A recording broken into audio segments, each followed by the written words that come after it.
So if anyone remembers last year, Hans wasn't too happy that I was only able to put together a top 3. So because I'm such a nice guy, I've requested to have an honorable mention in my list this year. Because of course Hans would appreciate having to spend even more time to edit. And that honorable mention is Doki Doki Literature Club.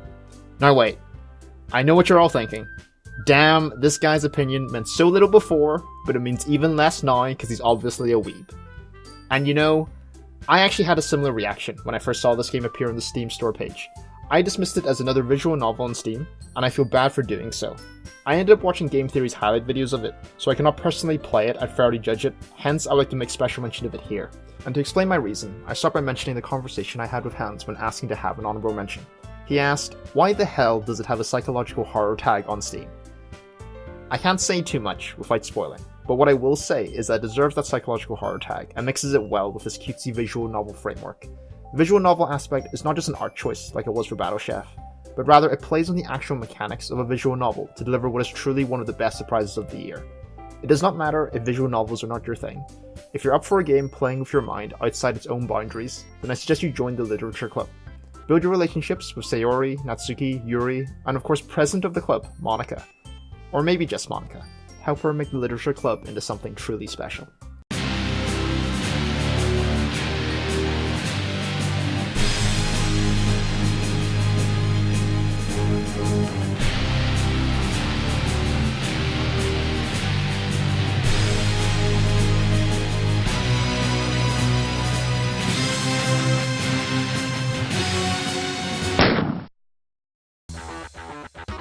Fuck yourself!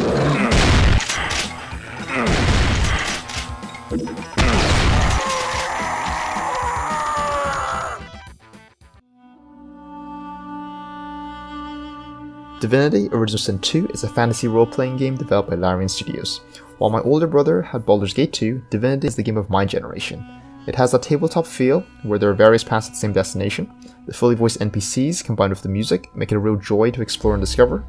Of course, many of these decisions you make ultimately lead to combat, and it's a good thing the combat in the game is fantastic. While many turn-based games have you throwing numbers at each other until someone dies, there's great emphasis on using the environment, combining different skills of magic, and just generally using those utility abilities, which can be a bit lackluster in other games. And that's the thing about the game. During both exploration and in combat, the game encourages creativity by the player. And you know what else encourages creativity? The Dungeon Master mode. This is where I believe the game will have its longevity, with groups of friends creating campaigns to play through. It is very user-friendly, and of course it lines up well with integration with the Steam Workshop. The only reason that it isn't further up my list is because I personally did not put as much time into it as I would have liked. It's a big game with a lot of depth, and it opens many spare opportunities for the players, and so it starts off my list as number 5 for my game of the year.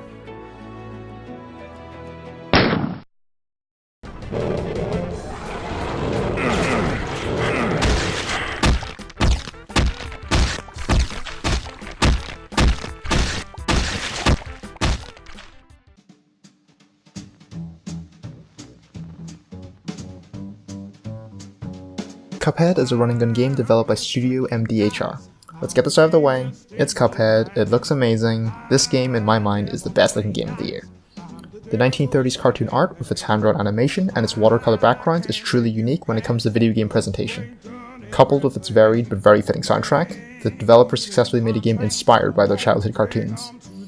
The game itself is painfully beautiful. What I mean by that is that the average gamer will be spending a lot of time looking at that progress bar every time they fail a level. The game is difficult, and purposely so, to have that retro feel. At its core, it is a run and gun game, with Cuphead able to use a variety of weapons capable of shooting in 8 directions.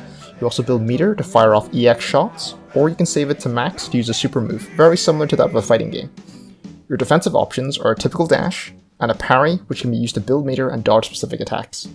Overall, the game is pretty standard, with difficulty akin to a bullet hell shooter, a genre which I do enjoy, but I can appreciate that it's not for everyone. So, if I do consider this game to be pretty standard, then why is it in my top 5? For me personally, this game had the most unique incentive to keep playing. While other games had me working towards the next part of a story or striving for better loot to better my character, this game just made me want to literally see more. The visuals are what makes this game stand out, and it is a perfectly good reason to want to keep going. The gameplay may not be revolutionary, but it fits the theme of the game well and completes an overall great package. Hence it is number 4 on my game of the year.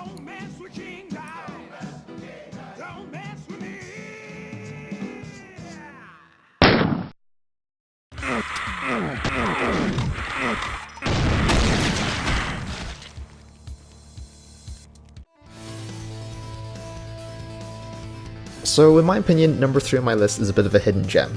Battle Chef Brigade is a match 3 puzzle game, as well as a 2D action brawler, all wrapped up in a visual novel art style. Yeah, it's all those things. I know it sounds like a mess, but these ingredients combine together to make a great game. You play as Amina Han, a girl who wishes to join the ranks of the Battle Chef Brigade, an organization of chefs proficient in combat that once fought off the monsters that appeared and threatened the land of Victusia. They now keep the balance and hold a tournament which acts as a test for those wishing to join their ranks. Mina, who was originally forbidden to leave her village and family restaurant, runs away from home to compete. And this is the thing I didn't expect from this game: quality characters. Although it's a fantasy setting, Mina is a very human character with relatable qualities. She's an upbeat, happy character that eventually faces hardships, but it only strengthens my desire to root for her. During one of the chapters you play as a different character, and my girlfriend told me it just wasn't right that I wasn't playing Mina to cheer her on. This isn't a dig at the other characters. In fact, this is just proving how well written Mina is, in that her spotlight couldn't be whisked away. This is rather impressive because she has a rich supporting cast to back her up. Every recurring character was well written and endearing with good voice acting overall. They not only help to develop Mina and push the story forward, but they also add a lot to the world building. The first part of cooking gameplay revolves around hunting for ingredients via a 2D brawler. Your offensive commands are similar to that of Smash Bros, where you have limited buttons, but adding directions to your attacks leads to different results. After hunting, the ingredients are then brought back to the kitchen, where they go into an inventory, where you can then access to place into your match 3 grid, represented by your cooking equipment. The goal is to prepare a dish with the main ingredient, while also fulfilling each judge's certain needs. With all the elements present in the game, it was certainly a risk. A 2D brawler combined with match 3, with cooking as its main theme. Trinket Studios took that risk, just as Mina risked it all for the tournament.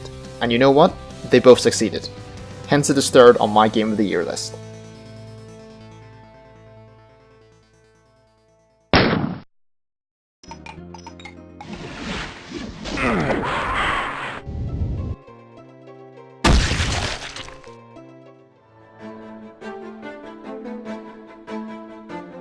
Hollow Knight is a 2D action platformer in the Metroidvania style, a style which I've never personally been too interested in, so it was good fortune that it was featured on this channel's Game Club series, else I'd have missed one of the best games of the year. You can see from my list that 2D action platformers are a bit of a trend, and the reason why this is ahead of the rest is that it's the complete package. Cuphead had style, Battle Chef had the unique blend of gameplay and characters. This game has it all, and much, much more. Similar to a game like Dark Souls, the story of Hollow Knight is never directly told to the player, but the unique NPC dialogues, the environment, and the events that take place during a playthrough paint the story of a once prosperous kingdom that is now in ruins. You eventually learn about the infection that affects all the inhabitants of the kingdom, where your goal is to eventually contain it. With this way of storytelling, it means the story never drags the pace of the game down, and in fact makes it even more interesting for those that care, making you explore all the environments to piece together the puzzle. And these environments are really stunning, even with a much more reserved color palette. A Metroidvania game is designed for backtracking, and Hollow Knight does a good job at making each section memorable so that traversing is never a burden on the senses. Important quality of life things, like fast travel locations or the character that updates your map, are subtly signposted to aid the player without spoiling the world. As I discussed with Battle Chef Brigade, world building is important, and Hollow Knight not only shows me a beautifully crafted world as I play, but also must be able to depict a world long gone, and that's where I think the presentation of this game shines. This detail is carried over to the combat, where the controls felt very tight. Your moveset never really changes, but every swing you make feels weighty, be it striking enemies, being deflected, or even simply cutting up the destructible environments. This is also the case when I'm the one getting hit. The game pauses as the screen cracks over my character, giving me just long enough to make myself feel bad about getting hit. Because that's the thing. Although simple, the combat is so precise that any missed attacks or hits received felt like it was purely my fault, which in turn makes the combat satisfying whenever you do succeed. Combined with the amazing world it creates with the art style and music, I'm happy I was able to play this game and place it as number 2 on this list.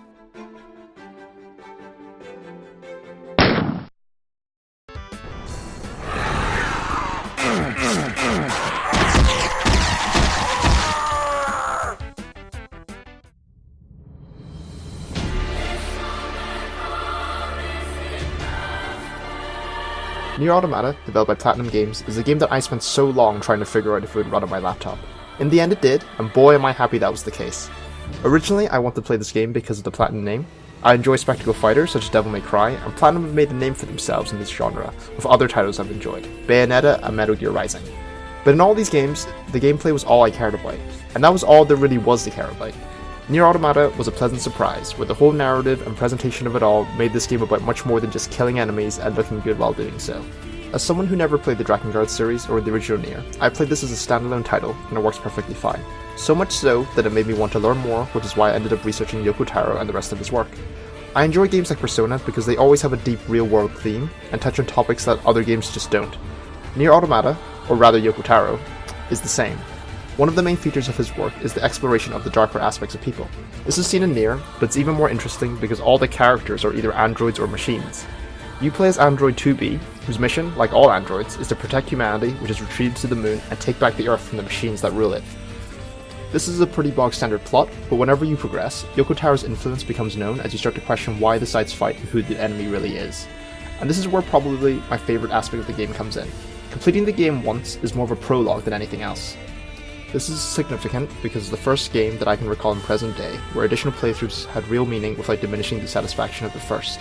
This game can be played perfectly fine once, and you'd still be leaving having played a great action RPG, but play it a couple more times, and you have the complete picture from a game with true replay value. The game thankfully holds up with multiple playthroughs. Graphically, the dystopian world looks great, and of course the combat has that platinum flashiness, but the part of the presentation that stood out for me was the soundtrack. There's just something bone-chilling about the vocals and orchestra that it made every location, every boss fight just feel grand and epic.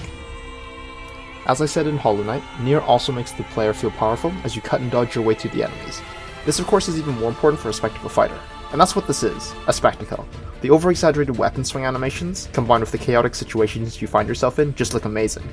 The game can also find itself switching to a 2D action platformer, or suddenly a bullet hell shooter. Even the hacking minigame is its own genre. The game is madness, and although some might criticize all these different elements as being unnecessary, I personally love the change in pace and respect the risks it takes. I believe Drakengard and the other Nier games to be a bit of a niche, but just as I've suddenly become interested in this universe, I believe Nier Automata is a game that should grab your attention if it hasn't already. This beautiful game, with its thrilling gameplay and deep story with an even deeper universe, could be nowhere else but number 1 as my game of the year.